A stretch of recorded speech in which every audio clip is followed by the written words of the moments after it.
गुरुर्ब्रह्मा गुरुर्विष्णु गुरुर्देवो महेश्वरा गुरुर्साक्षात् परं ब्रह्म तस्मै श्री गुरुवे नमः।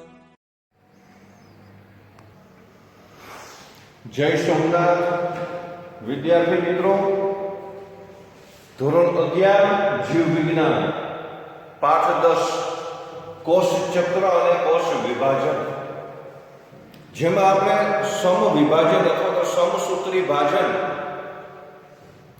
અને એની જે અવસ્થાઓ છે, પૂર્વાવસ્થા, ભાજનાવસ્થા, ભાજનોત્તરાવસ્થા, અંત્યાવસ્થા અને કોષ રસ વિભાજન, એની ચર્ચા કરી. હવે ત્યાર પછી તો કે કોષ રસ વિભાજન અથવા તો સમ વિભાજન અથવા સમસૂત્રી ભાજન શા માટે થાય છે એની પણ આપણે ચર્ચા આગળના લેક્ચરમાં કરી. આજે આપણે અર્ધીકરણ, અર્ધસૂત્રણ અથવા અર્ધસૂત્રી ભાજન અથવા મિયોસિસ ની ચર્ચા કરવા જઈ રહ્યા છે. તો શા માટે અર્ધસૂત્રી ભાજનની આવશ્યકતા છે? તો આપણે પ્રજનન 10માં પાઠ ભણ્યા, એમાં બે પ્રકારના પ્રજનન થાય. એક પ્રાણીઓ અને વનસ્પતિઓમાં, એક તો લિંગી પ્રજનન અને બીજું અલિંગી પ્રજનન. મુખ્ય બે ભાગ છે, લિંગી પ્રજનન અને અલિંગી પ્રજનન. જેમાં લિંગી પ્રજનન છે જન્યુઓના નિર્માણથી, જન્યુઓના જોડાણથી થાય છે. અલિંગી પ્રજનનમાં આપણે ઘણી બધી દ્વિભાજન, બહુભાજન, કલિકા સર્જન, બરોબર, એવી વાત કરી. લિંગી પ્રજનન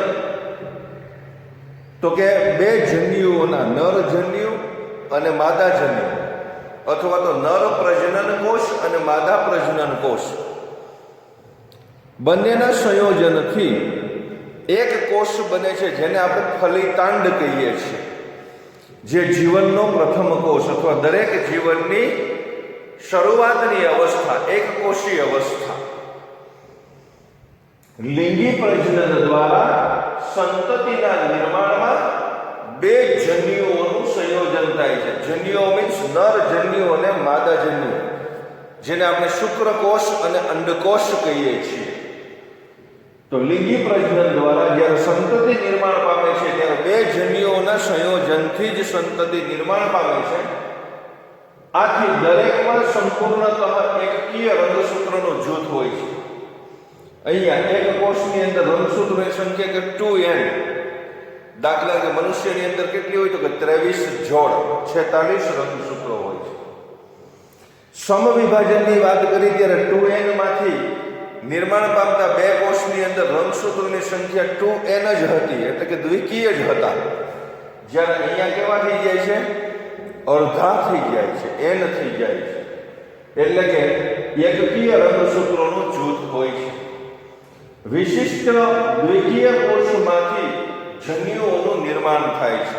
દરેક દૈહિક કોષોમાંથી જન્યુઓનું નિર્માણ નથી થતું, પણ વિશિષ્ટ પ્રકારનો જે દ્વિકીય કોષ છે એમાંથી જન્યુઓનું નિર્માણ થાય છે.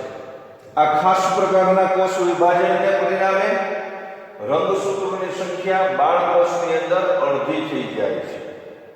ખાસ પ્રકારના વિભાજનને કારણે રંગસૂત્રોની સંખ્યા બાળકોષમાં અડધી થઈ જાય છે. આથી આ એકકીય બાળકોષનું નિર્માણ થાય છે. આવા પ્રકારનું જે કોષ વિભાજન છે એને અર્ધીકરણ કહેવાય છે.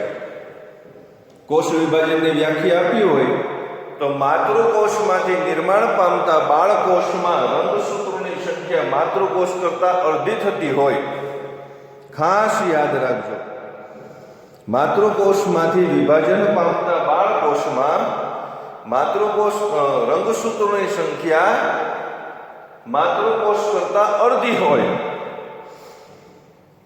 તો આવા પ્રકારનું જે કોષ વિભાજન છે એને અર્ધીકરણ અથવા અર્ધસૂત્રી ભાજન અથવા મિયોસિસ તરીકે ઓળખીએ છીએ. લિંગી પ્રજનન કરતા સજીવોના જીવન ચક્રમાં અર્ધીકરણ દ્વારા એકકીય અવસ્થા ઉત્પન્ન, જો અહીંયા પ્રક્રિયા હતી કોષની, એકકીય અવસ્થા ઉત્પન્ન થાય છે. હવે આ જે છે એ દાખલા તરીકે શુક્રકોષ તરીકે વર્તતો હોય અથવા નરજન્યુ કોષ તરીકે વર્તતો હોય તો માદાની અંદર એ જ અર્ધીકરણ પામેલો કોષ એ માદાજન્યુ અથવા તો અંડકોષ તરીકે વર્તતો હોય છે. હવે જ્યારે પ્રજનનની ક્રિયા દ્વારા નરજન્યુઓ અને માદાજન્યુઓ ભેગા થાય, ફલન થાય, ત્યારે ફલિતાંડ એક કોષીય અવસ્થા અને આ ફલિતાંડ છે ફલન ક્રિયા દ્વારા ફરી પાછા રંગસૂત્રોની પુનઃ સંખ્યા પ્રાપ્ત થાય છે. ફરીથી લિંગી પ્રજનન કરતા સજીવોના જીવન ચક્રમાં અર્ધીકરણ દ્વારા એકકીય અવસ્થા ઉત્પન્ન થાય, પછી નર હોય કે માદા હોય. બરોબર.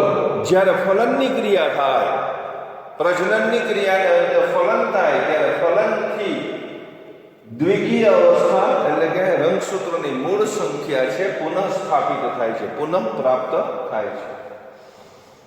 વનસ્પતિ અને પ્રાણીઓમાં જન્યુ જનન દરમિયાન એટલે કે જન્યુઓના નિર્માણ દરમિયાન અર્ધીકરણની પ્રક્રિયા થાય છે, જેના ફળ સ્વરૂપે એકકીય જન્યુઓનું સર્જન થાય છે. જ્યારે વનસ્પતિ અને પ્રાણીઓમાં જન્યુઓ ઉત્પન્ન થાય છે, જન્યુ જનન થાય છે, ત્યારે અર્ધીકરણની પ્રક્રિયા થાય છે, જેના ફળ સ્વરૂપે એકકીય જન્યુ એટલે કે શુક્રકોષ અથવા અંડકોષ જેમાં રંગસૂત્રોની સંખ્યા માતૃકોષ કરતા અડધી છે, આવા એકકીય જન્યુઓનું સર્જન થાય છે. હવે આપણે જોઈશું અર્ધીકરણની વિશિષ્ટતાઓ. તો આ વાત સમજમાં આવી ગઈ. લિંગી પ્રજનન દ્વારા સંતતિના નિર્માણમાં બે જન્યુઓનું સંયોજન થાય છે અને દરેકમાં સંપૂર્ણતઃ એકકીય રંગસૂત્રોનું જૂથ હોય છે. અહીંયા 2n છે, અહીંયા nn છે. વિશિષ્ટ દ્વિકીય કોષમાંથી જન્યુઓનું નિર્માણ થાય છે. આ ખાસ પ્રકારના કોષ વિભાજનના પરિણામે રંગસૂત્રોની સંખ્યા બાળકોષમાં અડધી થઈ જાય છે. આથી એકકીય બાળકોષોનું નિર્માણ થાય છે. આવા પ્રકારના કોષ વિભાજનને અર્ધીકરણ અથવા અર્ધસૂત્રી વિભાજન અથવા મિયોસિસ કહીએ છીએ.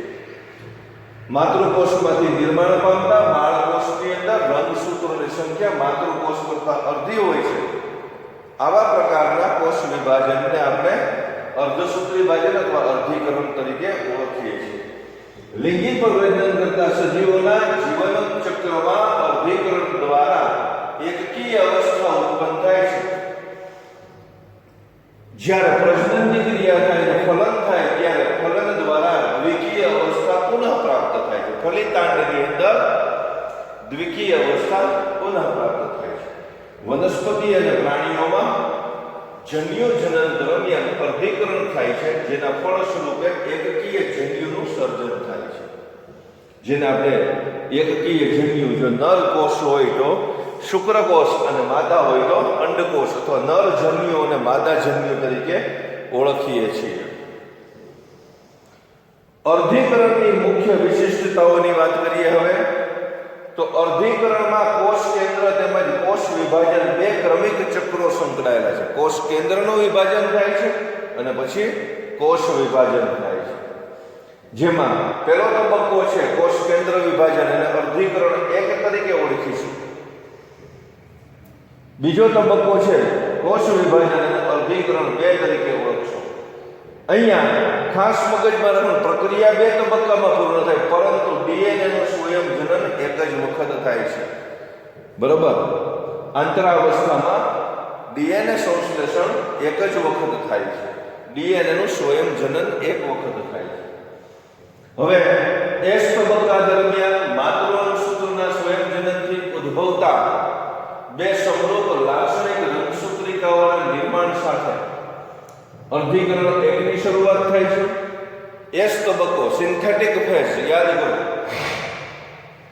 માતૃરંગસૂત્રના સ્વયંજનનથી ડીએનએ સ્વયંજનન થાય છે.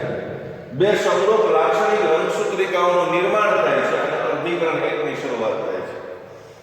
અર્ધીકરણ દરમિયાન બે સમજાત રંગસૂત્રોની જોડીઓ બને છે. આપણે જાણીએ છીએ કે રંગસૂત્રના કદને આધારે અથવા તો સેન્ટ્રોમિયરના સ્થાનને આધારે 4 ભાગમાં વિભાજિત કરેલા છે: એક્રોસેન્ટ્રિક, ટીલોસેન્ટ્રિક, મેટાસેન્ટ્રિક અને સબ મેટાસેન્ટ્રિક. તો આવા સમજાત રંગસૂત્રો છે, બરોબર છે. તો સમજાત રંગસૂત્રોની અસમરૂપ રંગસૂત્રિકાઓ વચ્ચે શું થાય છે? પુનઃગઠન થાય છે, પુનઃ સંયોજન થાય છે. પરિણામે શું થાય છે કે ડીએનએ અદલા બદલી થાય છે. અર્ધીકરણ 2 માં અંતમાં એકમાંથી 4 બાળકોષો ઉત્પન્ન થાય છે. 4 એકકીય કોષોનું સર્જન થાય છે. અહીંયા કોષ 2 વખત વિભાજન પામે: અર્ધીકરણ 1 અને અર્ધીકરણ 2. એકને અંતે 2 બાળકોષો ઉત્પન્ન થાય, પછી અર્ધીકરણ 2 ને અંતે પાછા 2 બાળકોષો, એટલે ટોટલ 4 એકકીય કોષોનું સર્જન થાય છે.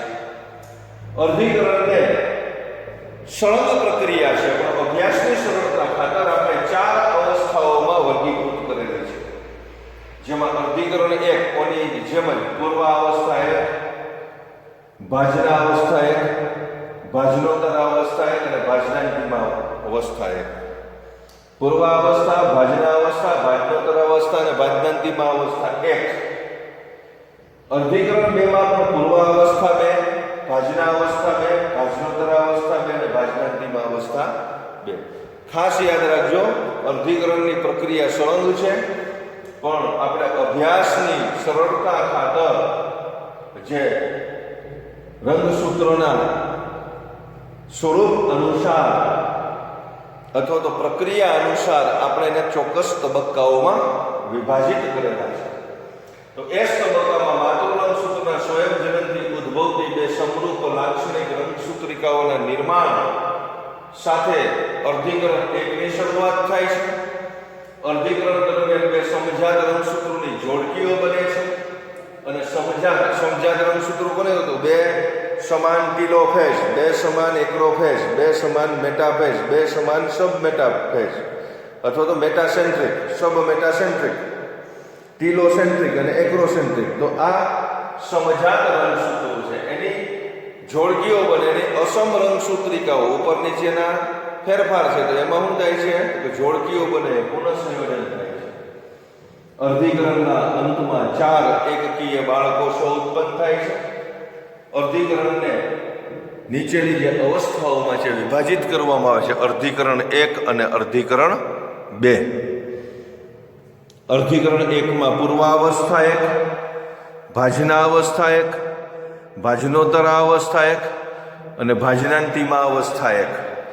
અર્ધીકરણ 2 માં ફરી પાછું પૂર્વાવસ્થા 2, ભાજના અવસ્થા 2, ભાજનોત્તર અવસ્થા 2 અને ભાજનાંતિમ અવસ્થા 2. તો આ રીતે આપણે અર્ધીકરણની સળંગ પ્રક્રિયાને મુખ્ય 2 ભાગમાં, અર્ધીકરણ 1 અને અર્ધીકરણ 2, અને એના પાછા ઉપતબક્કાઓ પૂર્વાવસ્થા, ભાજના અવસ્થા, ભાજનોત્તર અવસ્થા અને ભાજનાંતિમ અવસ્થા, એવી રીતના આપણે વિભાજિત કરી શકીએ છીએ.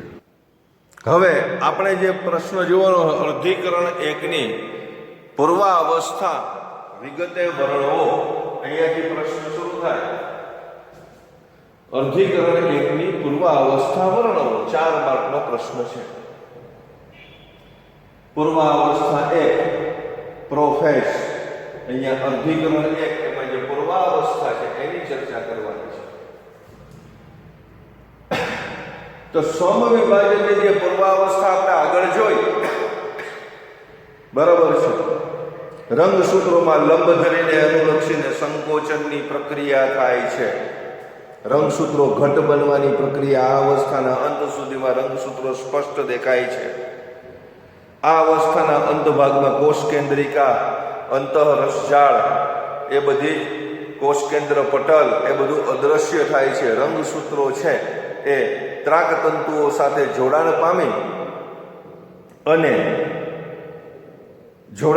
છે. આ પૂર્વાવસ્થા હતી જે ટૂંકી હતી, જ્યારે અર્ધીકરણ 1 ની પૂર્વાવસ્થા સ્પષ્ટ રીતે લાંબી અને જટિલ છે.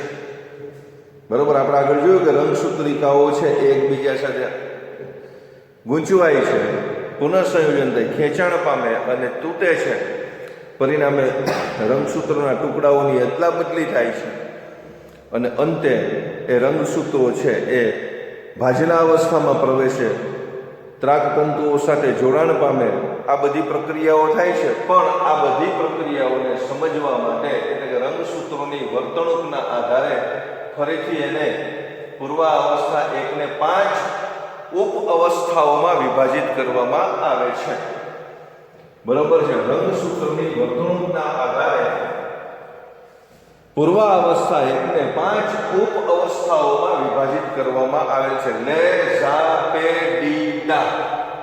લે ઝા પે ડી ડા. લે means લેપ્ટોટિન. પે means left, ઝા, પે, ડી અને ડા. લેપ્ટોટિન, ઝાયગોટિન, પેકિટિન, ડિપ્લોટિન અને ડાયકાઇનેસિસ.